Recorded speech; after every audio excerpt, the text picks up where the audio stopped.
Awesome. Let me go ahead and present my screen. Here we go. Slideshow. Everybody can see my presentation? Okay, Looks great. good. Well, Mhm.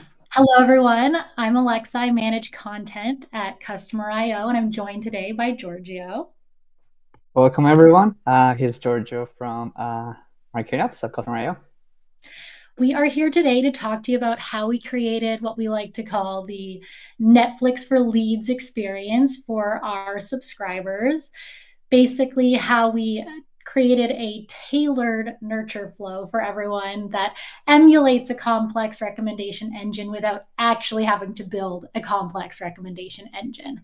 So it's a great presentation to show you about the combo and the partnership between myself, the strategist, and operations. So I'm going to jump in. I'll talk to you a little bit about the strategy side, and then Giorgio's going to take it away with a demo of the operations.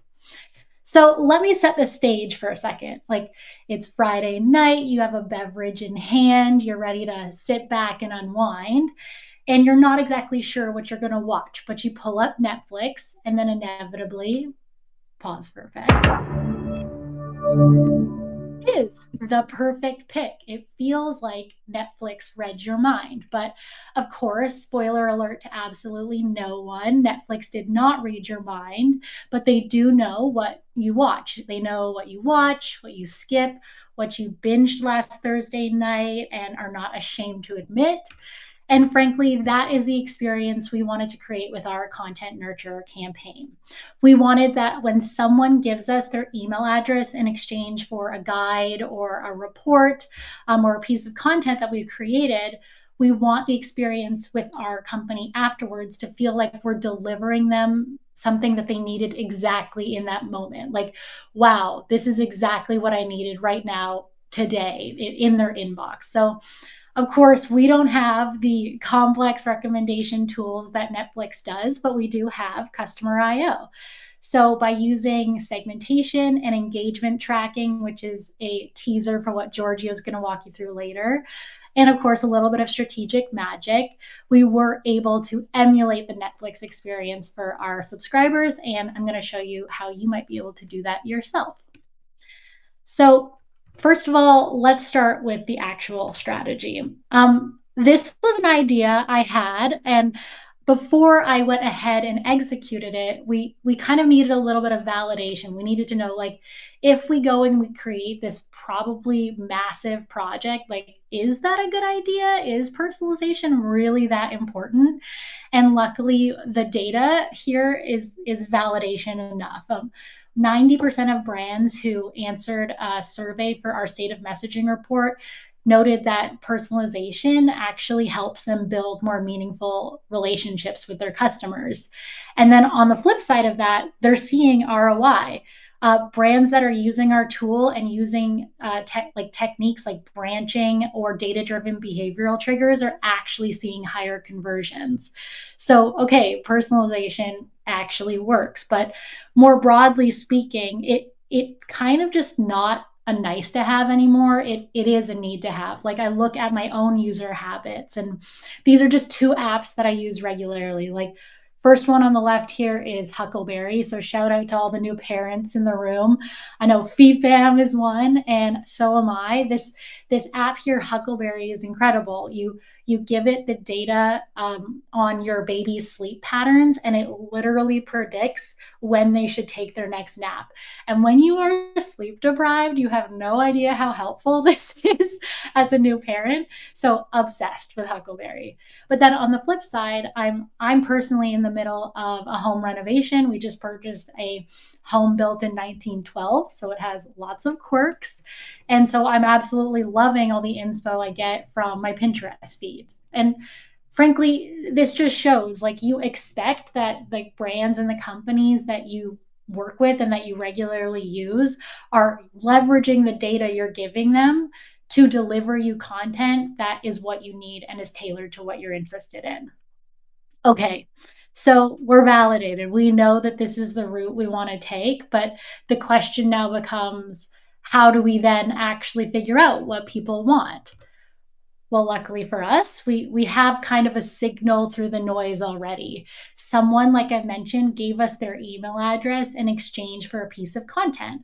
They downloaded a guide, a report, or they joined a webinar. And that tells us already a lot about who they are and what they're interested in. We can see here that we know the topic and format of the piece of content that we created. We know the persona it was created for. We know the industry, and we know the features of our product that are highlighted throughout the guide or the asset. So the question then is not how do we figure out what people want, but it becomes more of how do we map what we know about our content to enrich what we know about our customers. And here I teased it already. We do that in a great three-step strategy. And I was joking with Giorgio earlier, like, of course, every life cycle campaign needs its perfect three-step strategy, but really this is kind of the way to do it. This is the way that we went about making sure that whatever we knew about our content was then telling us what we needed to know about our customers. The first piece is then, of course, figuring out everything we need to know about our content. The second piece is gathering a little bit more zero party data. And then finally, once you have that information at your fingertips, you can deliver the goods. So I'm going to step you through each of these steps right now.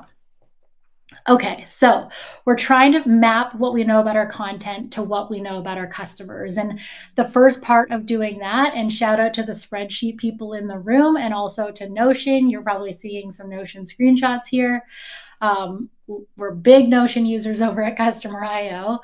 But one of the most critical parts of this entire strategy was to create our content library. Like, it had been done somewhat willy-nilly over the years. We kind of knew what had been published, but gathering it all into a library and categorizing it was a game changer for this campaign. So yes, I literally spent weeks going through every single blog article that Customer.io had ever published. There were so many. I went through every guide and report that we'd ever created. I went through every webinar and I categorized it around those 7 different categories that you can see here. So format, persona, topic, industry, and product feature. So now I know, based on this entire content library, what we have at my fingertips, and I can immediately start leveraging that data. Of course, that only tells part of the story. So I showed you here this screenshot. Like, say someone came to us and they downloaded this growth marketing experiments playbook. Well, what if they're also working at a mobile app company and they're really interested in mobile marketing, which is something we have a lot of expertise on at Customer.io, or maybe deliverability is really top of mind right now. Well, we wanted to give people the opportunity to tell us if they're also interested in hearing about other topics from us. So in the first email that we sent in this campaign, we made sure to send out a survey. And frankly, lots of people have filled it out throughout the campaign, but if they don't, it's okay because we've already got at least something to work with. Okay, so we've got our data. We now know what our content's telling us. We now know what people are explicitly telling us they want to hear about from us. Now it was time for me to deliver the goods, as I mentioned. And this is really where content strategy comes into play. Like, we don't want this to feel like just another marketing blast. We want this experience to feel ultra curated. And frankly, the only way to do that is through personalization at scale. So here's an example. I've tagged this email here featuring our Spotify Wrapped blog post, one of our most popular blog articles on our site. And it teaches people how to create that kind of year in review campaign that everyone loves. You see your user data. Everyone loves sharing their Spotify Wrapped at the end of the year. Like, our entire team internally goes nuts for it, and we share it, and we, like, see if we're listening to the same stuff as other people. It's fun. But that was tagged as a lifecycle marketing focus. And if you've not downloaded a piece of content and been tagged as having that topic interest on your profile, but instead you downloaded something more granularly focused on deliverability, well, I'm not going to send you that Spotify Wrapped article because that's not relevant to what you told us you're interested in. So instead, I'll send you something more about re-engagement emails and when are the best times to send those and what are the like windows of time that you should be re-engaging dormant contacts.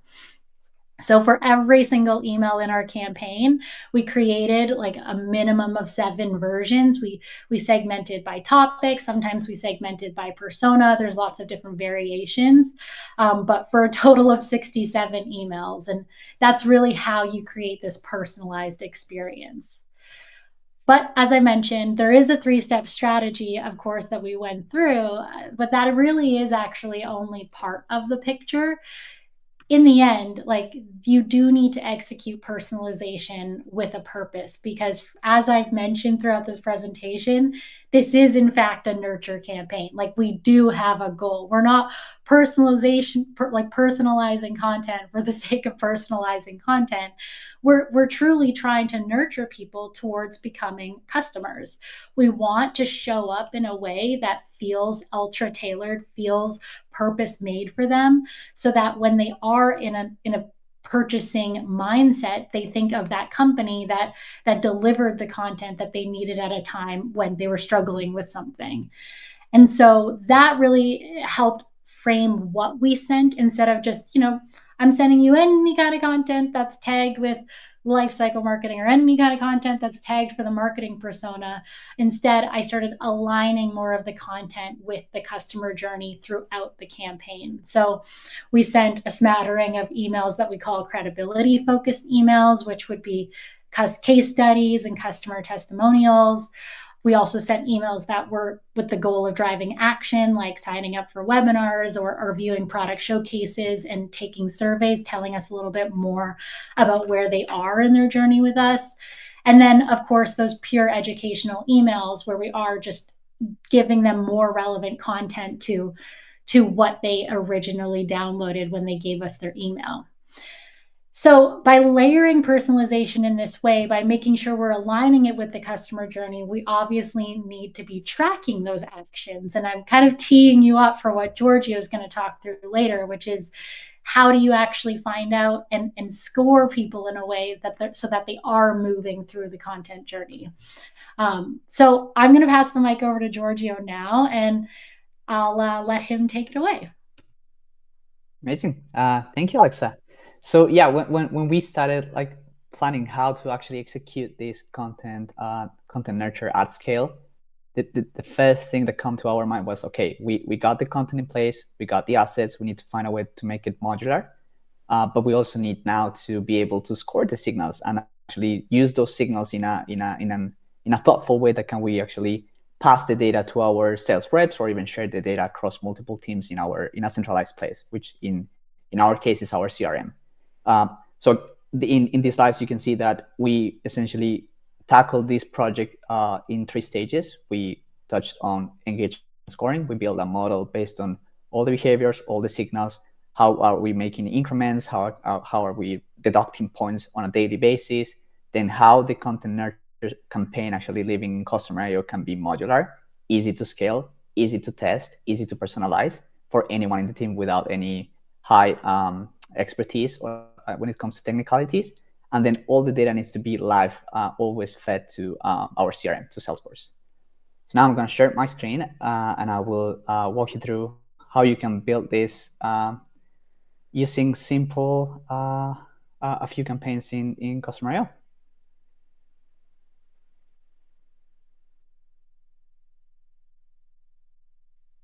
All right. Can everyone see my screen now, Customer IO? Perfect. So this is pretty much the bare bones on how we structure our content nurture campaign. And as you can see, everything is divided pretty much in branches in true false branches. And this was meant to be this way because we wanted a structure that was easy to scale and easy to manipulate. We didn't want it to pass a long array of data that no one will be able to really like segment or understand which topics or which interest an individual was subscribed for. So what we did was essentially we defined a certain list of topics, and then we categorize them using just simple IDs, using numbers. So for example, here you can see lifecycle marketing is equal to topic ID. So it's super easy to anyone in the team to just pick if within a certain attribute in our event, which is the trigger of this campaign, there's a value that is equal to 1, then that means that this individual has subscribed to the content, to the lifecycle marketing content. So it's super simple to scale. And I will show you one example, actually. Here we have a test request that we can send to trigger the content nurture campaign for example, this user, which is just a test user. And this is the exact data structure that I was talking about. So when Alexa did the whole categorization, the first thing that we thought again is like, how can we make this data super easy to read and super easy to scale and implement? We had the list in just plain text, which is super simple for anyone to understand, and even build segmentations using contains keywords or even matches exact data. And then the IDs as well, which is easy for us on the upside to be able to create a campaign without even having to remember the exact keys. As long as the keys match DD, we're perfectly fine. And then we can also expand the scope using more data points. So for example, we are labeling or segmenting people whenever they tell us which interests they want to hear about from us. And we define their persona, but we can also implement industry. You can also implement sentiment, tone of voice, and so on to increase the personalization. So if now I send this test, there's going to be one person that is going to go through the content nurture campaign. Let me just refresh my page.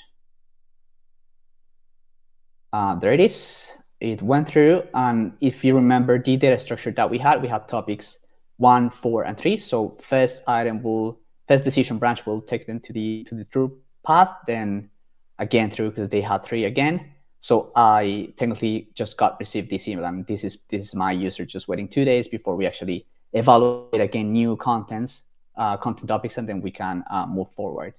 And this is really important because, again, like we wanted to allow the team to be able to create A/B tests quickly. So as you can see, like if now I just copy and paste a part of the campaign. So let's say I just want to copy this branch right now.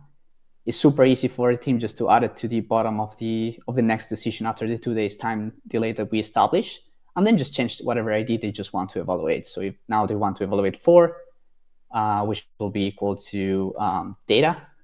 And then right here as well, it just contains 4 our array. And it's simple as that. So this really elevates the team to iterate super fast, scale the number of topics that we're evaluating, and even do more personalization.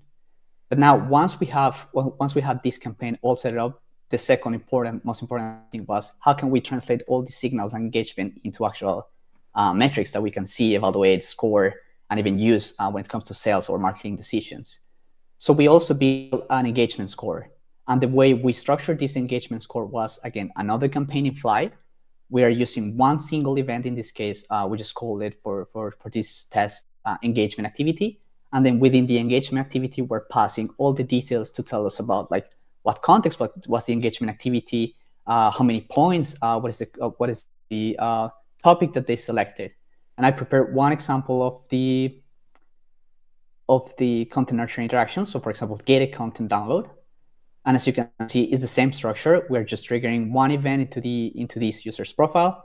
There's an event type because we're using branching at the very top to define how much points are we giving depending on however we're weighting each activity.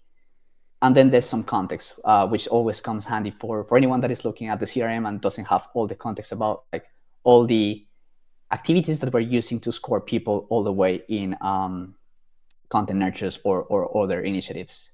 So for example, if I send this event again right here, this individual will go now through our engagement score. Let me just refresh my page. There it is.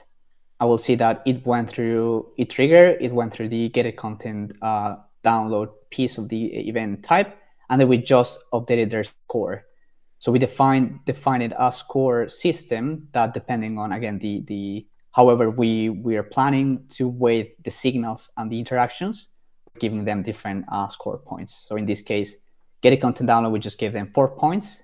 And now if I look at my attributes for engagement score, I have 19, probably because I had 15 before. That's totally fine.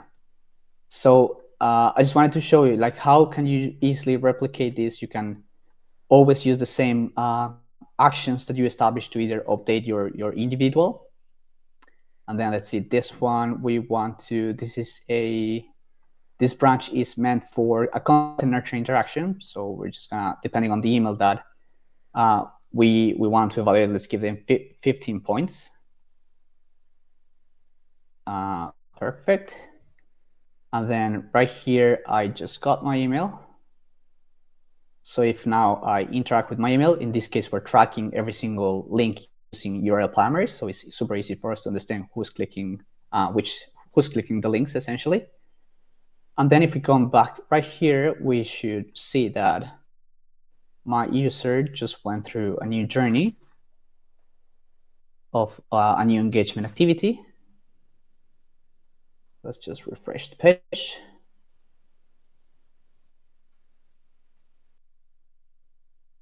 Once again.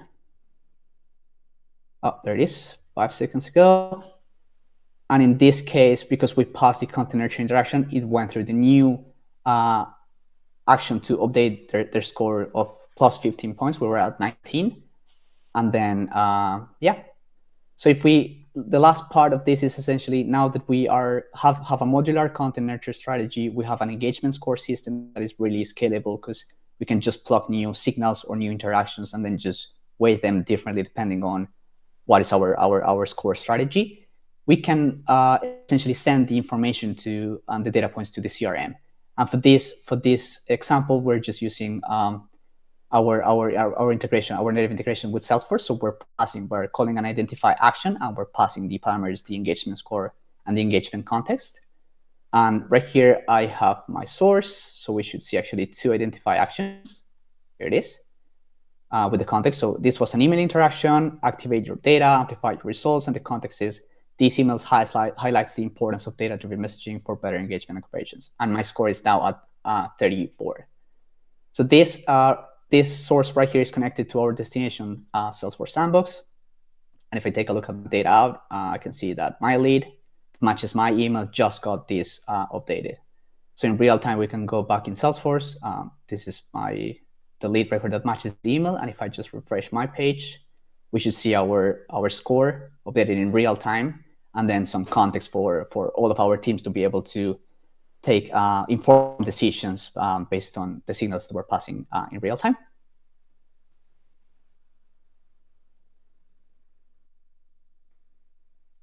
Awesome. Okay. So, as you can see, definitely a partnership between content marketing and marketing operations. Like, when I had this idea, it was really just me standing in front of Giorgio, asking a marketing operations person to help me build this campaign. And as you can see, he went and ran with it.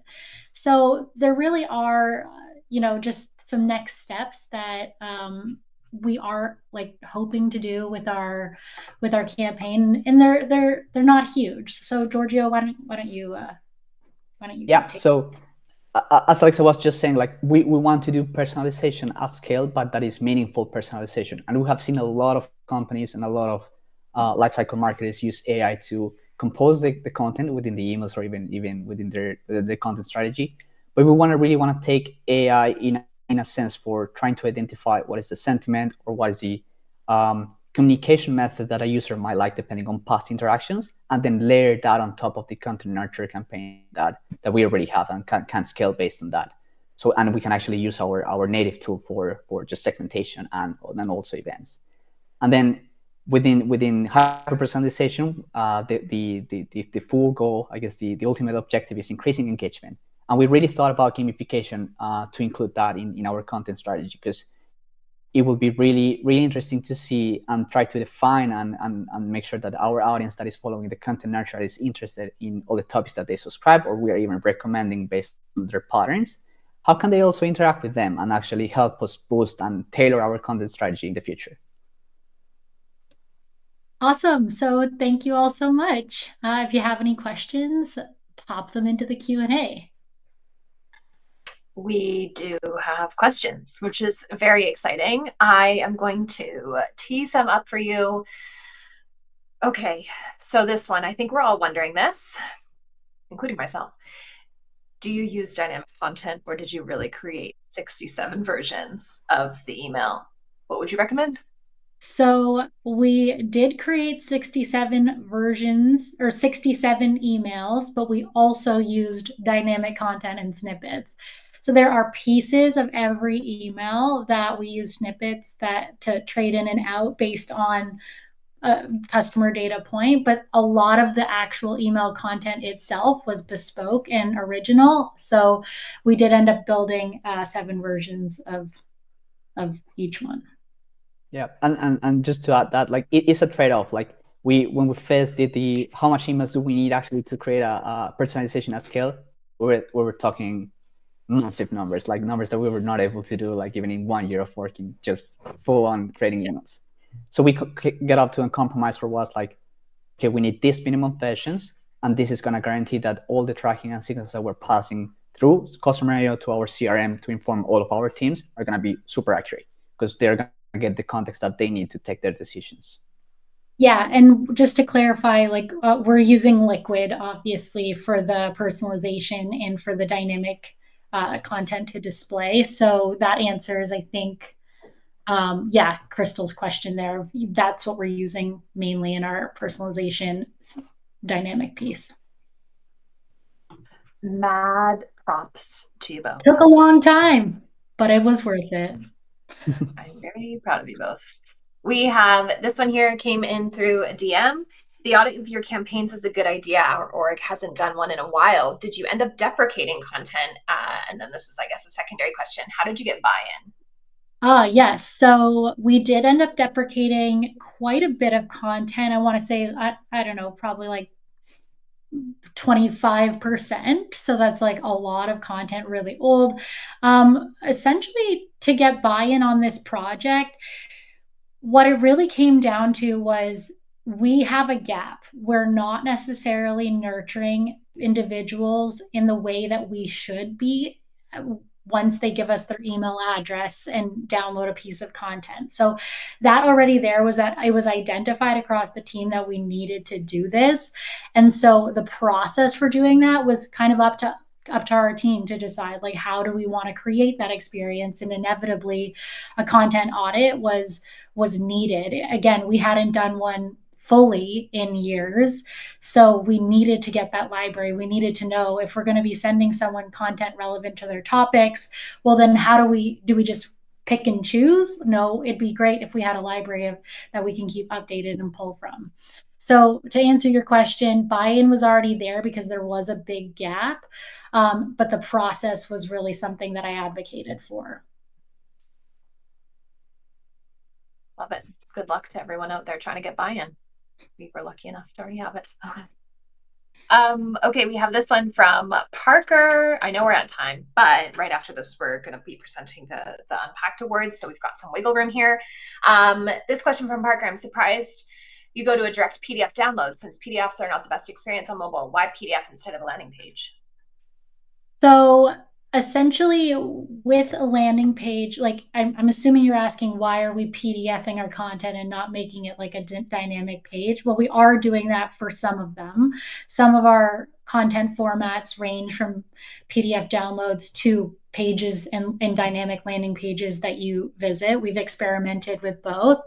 PDFs like still the king of content performance. Like people still want, like, I think Adobe invented the PDF and it's still going strong. But the reason we link directly to the PDF and not the gated landing page, I'm not sure if that was your question, but the reason we do that is because we want to give our content away. We don't want to send someone to a page where they need to then fill out another form to get the asset.